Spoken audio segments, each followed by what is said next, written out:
Yes news में आप सभी दर्शकों का स्वागत है। मैं आपके साथ इलियास बड़ेखर। आइए देखते हैं आज की खबर क्या कहती है। ಪೊಲೀಸ್ ಅಧಿಕಾರಿಗಳು ಪೊಲೀಸರು ಪ್ರಾಣ ಕೊಟ್ಟಾರ. ಎಷ್ಟೋ ಮುಗ್ಧ ರೈತರನ್ನ ಅವ್ರು ಕೊಲೆ ಮಾಡ್ಯಾರ. ಎಷ್ಟೋ ಸಾಮಾನ್ಯ ಜನರ ಮೇಲೆ ಅವರು ನೋಡ್ರಿ, ನಿಮ್ಮದು ನಕ್ಸಲ್ ಚಟುವಟಿಕೆ ಅನ್ನುವಂಥದ್ದು ದೇಶದ್ರೋಹಿ ಕೆಲಸ. ಅವ್ರಿಗೆ ಪ್ಯಾಕೇಜ್ ಕೊಡುವಂಥದ್ದಲ್ಲ, ಅದು ನ್ಯಾಯಾಲಯ ಅದನ್ನು ತೀರ್ಮಾನ ಮಾಡ್ತೈತೆ ಅವ್ರು ಏನೇನು ಮಾಡ್ಯಾರ ಅನ್ನೋದು. ಈಗ ಅವ್ರು ಎಲ್ಲೆಲ್ಲಿ ಅಡಗಿಟ್ಟಂಥ ಶಸ್ತ್ರಾಸ್ತ್ರಗಳು ಯಾಕೆ ನೀವು ಸಮರ್ಪಣೆ ಮಾಡಲಿಲ್ಲ? ಶರಣಾಗತಿ ಆದಮೇಲೆ ವಶಕ್ಕೆ ತಗೊಂಡಿದ್ದಾರೆ. ಶರಣಾಗತಿ ಆಗೋ ಟೈಮ್ನಾಗ ಮುಂದೂಡಬೇಕು, ಅವೆಲ್ಲ ಪ್ರದರ್ಶನ ಮಾಡಬೇಕು. ಯಾವುದೇ ಶರಣಾಗತಿ ಪಾಕಿಸ್ತಾನ ನಮ್ಮ ದೇಶದ ವಿರುದ್ಧ ಸೋತಾಗ ಎಲ್ಲ ವಿತ್ ವೆಪನ್ಸ್ ಶರಣಾಗತಿ ಆಗಿದ್ದರು. ಇವರು ನಕ್ಸಲೀಯರು. ಇವರು ಎಲ್ಲೋ ಯಾವ ಅಡವಿಯಲ್ಲಿ ಯಾವ ಅರಣ್ಯದಲ್ಲಿ ಅದು ಮುಚ್ಚಿಟ್ಟಾರೋ ಅದನ್ನು ಮೊದಲ ಸರೆಂಡರ್ ಮಾಡಿ ಸರೆಂಡರ್ ಆಗಬೇಕಾಗಿತ್ತು. ಸರೆಂಡರ್ ಅನ್ನುವಂಥದ್ದು ಶಬ್ದ ಏನಿದೆಯಲ್ಲ, ವಿತ್ ವೆಪನ್ಸ್ ಇದೆ. ಆದರೆ ಇಲ್ಲಿ ಏನಾಗಿದೆ ಅಂದರೆ ಸಿದ್ದರಾಮಯ್ಯನವರೇ ಅವ್ರಿಗೆ ಸರೆಂಡರ್ ಆಗ್ಯಾರ. ನಾಳೆ ತಂದು ಕೊಡ್ರಿ ವೆಪನ್ಸು. ಇನ್ನು ಮ್ಯಾಗ ಏನಾಗ್ತದೆ ಅಂದ್ರೆ ಇದೊಂದು ಸ್ಟೈಲ್ ಆಗ್ತದೆ. 4-5 ಮಂದಿನ ಕೊಲೆ ಮಾಡೋದು ಮಾಡಿ ನಕ್ಸಲ್ ಅಂತೇಳಿ ಗುರುತು ಮಾಡ್ಕೊಂಡು ಒಂದು ಕುಡುಗೋಲ ಇದ್ರ ಚಿತ್ರ ಅಡ್ಡಾಡು ಎಲ್ಲಿ ಒಂದು ನಕ್ಸಲದ ಫೋಟೋ ಬರ್ತದೆ. 1 ತಿಂಗಳು 2 ತಿಂಗಳದಾಗ ಅವ್ರೇನು ಮಾಡ್ತಾರೆ, ಶರಣಾಗತಿ ಆಗ್ತಾರೆ. ಅವ್ರು ಒಂದು ಪ್ಯಾಕೇಜ್ ಕೊಡ್ತೀರಿ ಅಂದರೆ ಈ ಪೊಲೀಸರ ಕುಟುಂಬಗಳಿಗೆ ಏನು ಹೇಳ್ತೀರಿ ನೀವು? ಜನರ ಪ್ರಾಣ ರಕ್ಷಣೆ ಮಾಡೋ ಪೊಲೀಸರು ಹೊಡೆದಾರೆ, ಜನಸಾಮಾನ್ಯರನ್ನು ಹೊಡೆದ ನಾಗರಿಕರನ್ನು ಕೊಲೆ ಆಗಿದೆ. ಇದಕ್ಕೇನು ನೀವು ಪರಿಹಾರ? ಅವ್ರಿಗೆ ಪ್ಯಾಕೇಜ್ ಕೊಟ್ಟರಪ್ಪ, ಈ ಕುಟುಂಬಗಳದ್ದೇನು? ಆ ಪೊಲೀಸರಿಗೆ ಏನು ನೀವು ನ್ಯಾಯ ಕೊಡ್ತೀವಿ? ಇದು ನಮ್ಮ ಪ್ರಶ್ನೆ. ಮುಖ್ಯವಾಹಿನಿಗೆ ಬರ್ಬೇಕಂದ್ರೆ ಕಾನೂನು ಪ್ರಕಾರ ಬರಬೇಕು, ಕಾನೂನಿನಲ್ಲಿ ಬರಬೇಕು, ಸರೆಂಡರ್ ಆಗಬೇಕು, ವಿತ್ ವೆಪನ್ಸ್ ಇರಬೇಕು. ಅದು ನ್ಯಾಯಾಲಯ ತೀರ್ಮಾನ ಮಾಡ್ತೈತಿ. ಇವರು ಎಲ್ಲ ಸರೆಂಡರ್ ಆಗ್ಯಾರ, ಇವ್ರನ್ನ ನಾವು ಮುಖ್ಯವಾಹಿನಿ ತರಬೇಕಾಗೈತಿ. ಅವ್ರು ತರೋದ್ರ ಬಗ್ಗೆ ನಮ್ಗೆ ಇರೋದಿಲ್ಲ.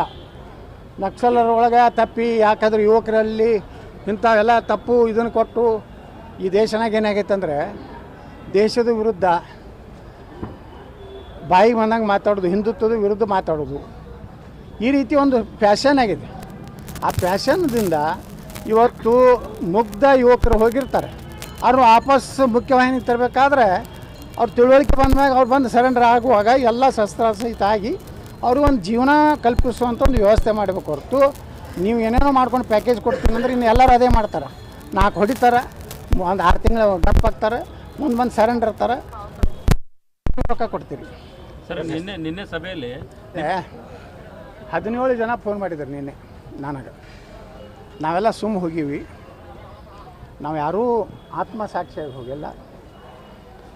ರಾಜ್ಯ ಅಧ್ಯಕ್ಷ ಹುದ್ದೆಯಲ್ಲಿರುವುದರಿಂದ ಹೋಗೀವಿ, ಪಕ್ಷದ ವಿರುದ್ಧ ಹೋಗಿಲ್ಲ. ನಾವು ಹೋಗಿ ಹೇಳಿವಿ, ನಾವು ಯಾರಿಗೂ ಬ್ಯಾಡ ಹೇಳಿಲ್ಲ. ನಾವು ಪಕ್ಷ ಸಂಘಟನೆ ಮಾಡಬೇಕತ್ತೀವಿ. ಅವ್ರು ಸಭೆ ಕರೆದ್ರ ಬಗ್ಗೆ ನಮ್ಮದೇನು ಇದು ಇಲ್ಲ. ಪಾಪ ಶಾಸಕರು, ಮಾಜಿ ಶಾಸಕರು ಅವ್ರನ್ನ ಸೋಲಿಸೋದವ್ರು ಯಾರು? ಅವ್ರು ಮಾಜಿ ಆಗಲಿಕ್ಕೆ ಕಾರಣರು ಯಾರು? ಅದು ಆತ್ಮಾವಲೋಕನಲ್ಲಿ ಆಗಬೇಕಾಗಿತ್ತಲ್ಲ. ಸೋಲಿಸಲಾಕ ಅವ್ರನ್ನ ಪಾಪ MLAಗಳು ಸೋತಿದ್ದರಿಂದ ನಮ್ಮ ಸರ್ಕಾರ ಹೋಗೈತೆ. ಮಾಜಿ ಆಗಿದ್ದಾರೆ, ಅವರೆಲ್ಲ ಆರಿಸಿ ಬಂದಿದ್ದು ನಾವು ಸರ್ಕಾರನಾಗಿರ್ತಿದ್ವಿ. ಅವ್ರನ್ನ ಸೋಲಿಸಿದಂತಹ ಕಾಣದ ಕೈಗಳು ಯಾವುವು?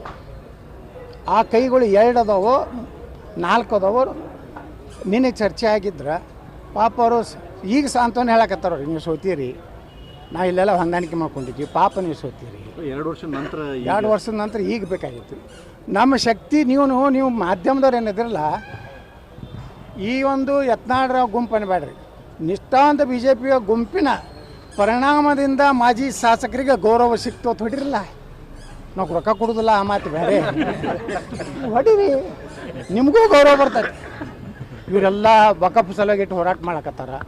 ಇದಕ್ಕೆ ಬೆದರಿ ಮಾಜಿ ಶಾಸಕರು ವಿಶ್ವಾಸ ತಗುವಂಥ ಕೆಲಸ ಏನಾದರೂ ಆಗಿದ್ದರೆ ಅದು ನಿಷ್ಠಾವಂತ BJP ರಮೇಶ್ ಜಾರಕಿಹೊಳಿ ಹಣದ ಪರಿಣಾಮ ಅನ್ನೋಂಥದ್ದು ಇವತ್ತಿನಿಂದ ಹೊಡ್ರಿ. ನೀವು ಇವತ್ತು ಮುಂಜಾನೆ ತಾನೇ ಏನು ಹೊಡೆದಿರಿ, ಹೊಡಿರಿ. ಯತ್ನಾಳ ಗುಂಪಿಗೆ ಭಾರಿ ಹಿನ್ನಡೆ.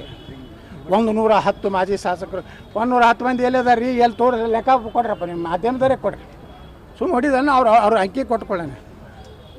ನನಗೆ ಕರ್ನಾಟಕದಾಗೆ 110 ಮಂದಿ ಮಾಜಿ ಶಾಸಕರದವರೆಲ್ಲ ಗೊತ್ತಿಲ್ಲ. BJP, ಕಾಂಗ್ರೆಸ್, JDS ಕೊಡಿ. ನೀವು ಹೊಡೆದ್ರಿ, 2 ದಿವಸ ವೈಭವ ತೋರಿಸಿದ್ರಿ. ಇವತ್ತಿನಿಂದ ಏನು ಹೊಡ್ರಿ ಅಂದ್ರೆ ಈ ಗುಂಪಿನ ಪರಿಣಾಮವಾಗಿ ಮಾಜಿ ಶಾಸಕರಿಗೆ ಗೌರವ ಸಿಗುವಂಥ ಕೆಲಸ BJPಯಲ್ಲಿ ಆಯಿತು. ಅದು ಬರೀ ಗೊತ್ತಾಯ್ತು ಮಾಧ್ಯಮದವ್ರಿಗೆ. ಸರ್ ಅದು ವಕಫ್ ವರದಿ ಕೊಟ್ಟಿದ್ದು ಕೇಂದ್ರ ಯೋಚಿಸಿದ ಶ್ಲಾಘನೆ ಮಾಡಿದೆ ಸರ್ ನೀವು. ನಮ್ಮ जैसा कि आप सब जानते हैं कि आप सभी का प्यार हमारे साथ कायम है, इसी तरह से हमारे इस चैनल को प्यार करते रहिए और हमारी सारी खबरों को लाइक, शेयर और सब्सक्राइब करना ना भूलिए। हमारा यही मकसद है कि आपको हर खबर जो है जैसा है वैसा ही आपको हम दिखाते रहेंगे, ना किसी का पक्ष लेंगे, ना किसी के विरोध में जाएंगे। हमारे कदम सच के साथ।